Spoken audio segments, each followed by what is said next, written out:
ITN에서 나온 그 상수도 안에 좌표를 잡아주는 이 방식, 상수도 안에 숫자로서 위치와 면적을 표시하는 이 기술은 제 기술이 명백하게 다 들어가 있습니다.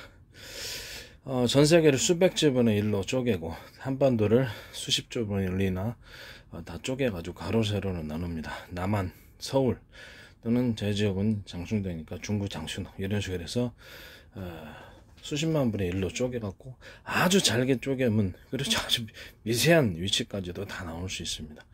이거를 위로 올립니다. 100m 단위로 올리셔도 되고 500m 단위로 올리셔도 회사 마음이에요. 그래서 쭉 올리면 높이까지도 측정할 수 있고, 그래서 숫자로 표시합니다. 746,780번 또는 4,672만 몇 번 이렇게 하면 이렇게 여기가 어디 지점이라는 게 딱 숫자로 표시하기 때문에 매우 편리합니다.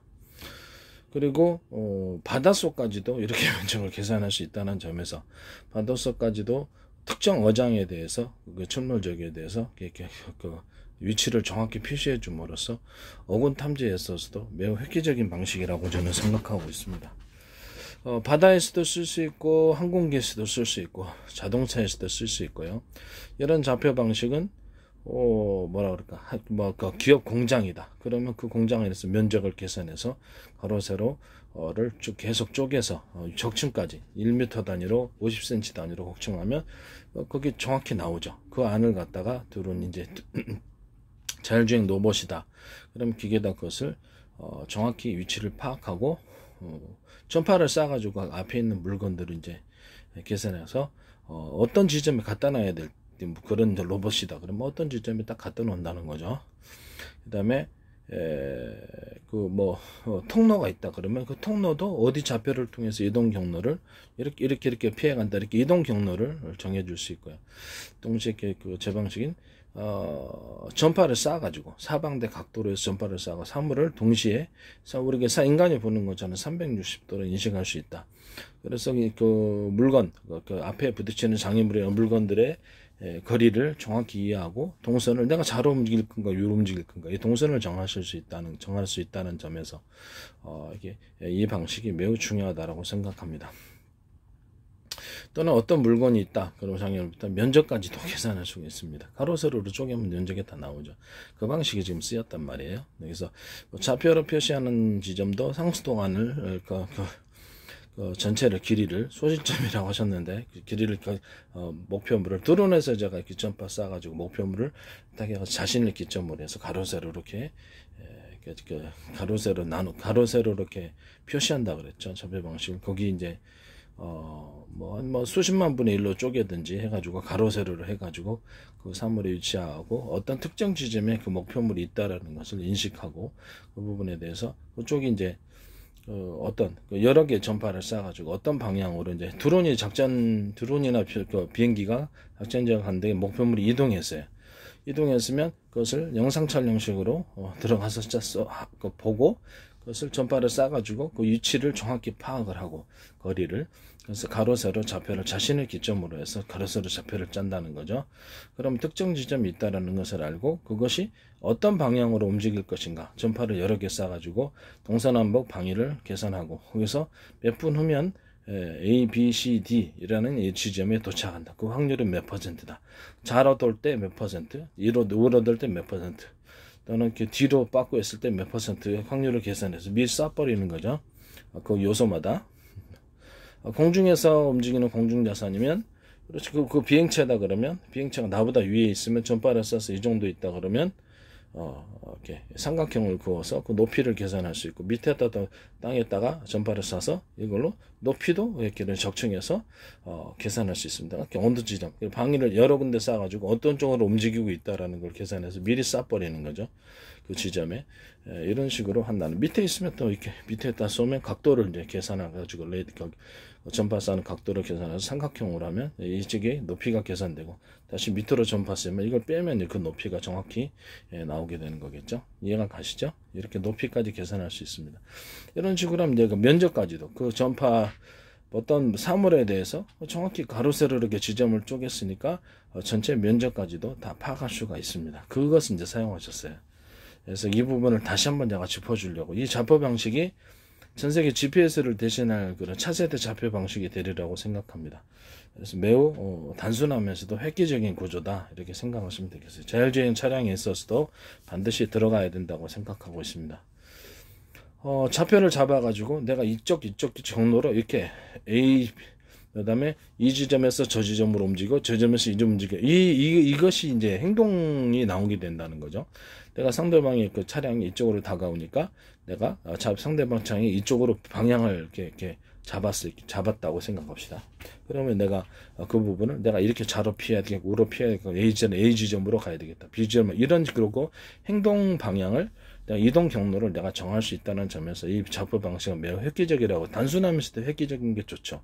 GPS 신호가 끊어지면 여기서 추락하거나 끊어지면 전쟁 못하나요? 그러니까 말이 안 되는 거죠. 그래서 이런 자율주행 차량에도 그렇고 모든 로봇 분야, 그 다음에 드론과 전투 분야, 군사 분야, 그 다음에 비행체 분야, 또는 배, 열차, 모든 부분에 다 사용할 수 있습니다. 이런 부분도 제 기술구조에 해당한다는 것을 말씀을 드립니다. 땅 밑에까지도 좌표 방식으로 표시할 수 있습니다. 가령 지하철도 땅 밑에지만 그것도 좌표 방식으로 표시할 수가 있어요. 그러면 이게 되게 편리하겠죠. 좌표 방식으로 표시해 가지고 특정 어떤 지점을 철도다 그러면 특정 지점을 그래서 가로세로 표시해서 좌표로 해서 나름대로 표시할 수 있는 거죠. 전 세계 공통의 좌표 방식이 있고 또는 그것을 자기 나름 군사 작전이다 그러면 그 전 세계 공통으로 하든 말든 자기가 마음대로 숫자를 변경시켜서 그 좌표를 다르게 표시해서 작전을 비밀 작전으로 할 수도 있는 거고요. 그런 식으로 하셔도 된다 이겁니다. 이게 가지고 공장 내에서도 그렇고 가정 내에서도 이렇게 가정 내에서도 로봇이 있다 그러면 전파를 쏴가지고 전체 가로 세로 높이를 정확히 계산하고요.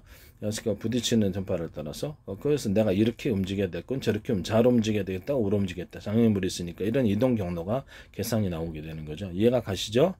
이렇게 해서 전파를 여러 개 쏴가지고 사물을 동시에 인식하는 방식 그것도 360도로 쏘거나 공중자산이었을 때는 비행체 같은 위아래까지 쏘겠죠. 이런 식으로 사방대 360도 쏘고 위아래까지 쏴서 전체 모든 사물을 인간이 보듯이 이것을 정확히 파악하고 렌즈로 렌즈 방식으로 이제 정확히 각 거리를 이제 계산하고 또 사물을 어떤 인식하는 이런 훈련을 해야 되겠죠. 사람이면 사람 아니면 식탁이면 식탁 가정이다 그러면 공장이면 공장 내에서 여러 가지 기계 설비에 대해서 사전 입력해서 저것은 무엇이다라고 인식하게 만들어주는 거죠. 그러면 그 부분에 대해서 정확히 사물을 인식하는 이런 인식 방법도 학습시켜 줄 수 있다는 것을 사전에 이것은 부딪혔을 때 이런 모양으로 생긴 것은 이것이다라고 영상 촬영을 해가지고 그것을 학습을 시켜서 그 사물을 분별하게 나갈 수 있게. 근데 장차 이게 어떻게 되면 그렇죠. 자율주행 로봇에 이제 사용될 기술들입니다. 이런 것이 이제 그 전파를 쏴서 거리를 측정하고 그 전파는 이제 여러 군데로 쏜다 그랬죠. 같은 하나의 파행에 같은 전파를 쏠 수도 있고요. 그다음에 전투기 분야에서는 서로 다른 파행에 전파를 쏴가지고 공격 목표를 맞춰갖고 그것이 맞을 때 융합을 강하게 할 수 있는 서로 다른 파행에 여러 파행을 전파를 사용할 수 있다라는 것을 말씀을 드립니다. 어쨌든 이 기술을 명백하게 침범하셨고요. 이 기술은 가로 세로 그 위치를 숫자로 표시하며 높이까지도 계산할 수 있고 면적까지도 계산할 수 있는 획기적인 방식입니다. 명백하게 침범하셨습니다. 혹시나 몰라서 다시 한번 확인 차원에서 이것을 말씀을 드립니다. YTN 상수도관 내부를 갖다가 촬영을 해가지고 거기서 이제 숫자로 표시하고 면적까지 계산하셨더라고요. 그 안에 이제 스크래치 나고 또 부서진 부분들에 대해서 면적을 계산해. 그것도 이제 가로 세로로 아주 세밀하게 쪼개면 그 촬영을 해서 그 지점을 이제 계산할 수가 있는 거죠. 그 촬영을 하셨더라고요. 촬영을 하셔가지고 그 지점을 이렇게 정확히 가로 세로 높이까지 해서 그것을 가로 세로로 쪼개다 보면 면적까지 정확히 나오죠. 그래서 이 방식은 이제 제 방식이라 제가 면적까지 나온다가 계속 얘기를 했었어요. 이 방식은 모든 자율주행 차량과 자율주행 로봇과 그 다음에 배에서도 사용할 수 있고 항공기에서도 사용할 수 있고 땅 밑에서도 사용할 수 있고 너무 쉬워요. 쉽고도 이것이 매우 단순하면서도 획기적인 아이디어라는 점에서 로봇 같은 데도 움직일 때 사물을 이제 영상으로 이렇게 촬영을 해가지고 영상으로 인식을 한다는 거죠. 이렇게 레이더 이제 소자 방식의 촬영 방식, 그 하나의 레이더 소자 안에 서로 여러 개 큰 안테나보다는 수많은 수백 개, 한 10개의 안테나보다는 수백 개, 수천 개의 미니 안테나 구조를 가져서 그것을 촬영 방식으로 앞으로 갈 거예요. 레이더 소자 방식으로 휴대폰 안에도 들어갑니다. 그거를 가지고 이제 이렇게 앞으로 이제 A사 레이더도 전부 다 촬영 방식으로 가게 될 거예요. 그렇게 되면은 이 부분을 가지고 그렇게 전파를 쏴가지고 거리 측정뿐만 아니라 촬영까지도 동시에 이루어진다는 그런 구조를 가지면 이제 제 기술 구조에 해당한다는 것을 말씀을 드립니다. 그 전파를 쏠 때는 여러 가지 방식이 있습니다만은 그냥 일반 전파를 여러 각도로 360도로 쏠 수도 있고 여러 각도로 동시에 쏜다는 점에서 다른 것과는 차별화된다. 그래서 그냥 걔가 움직여 쐈을 때 걔는 이미 다른데 움직였을 거란 말이에요. 움직임까지도 계산해서 하기 위해서 여러 전파를 쏴가지고 정확히 그 부분을 반사 방식으로 하셔도 되고 제 방식인 이쪽 전력 이 정도 전력을 들었을 때 어느 정도 거리를 간다라는 이 전력 계산 방식, 전력량과 거리 계산 방식을 사용하셔도 됩니다. 그래서 이제 그 부분에 대해서 이렇게 이런 기술 구조를 사용하시면 제 기술 구조에 해당한다는 것을 말씀드립니다. 하면 이게 수산물의 거리를 파악하고 위치를 파악하고 그다음에 영상을 통해서 학습을 시켜가지고 사람을 분별하거나 뭐 사물을 분별하거나 나무를 분별하거나 차량을 분별하거나 이런 분별력을 주는 거예요.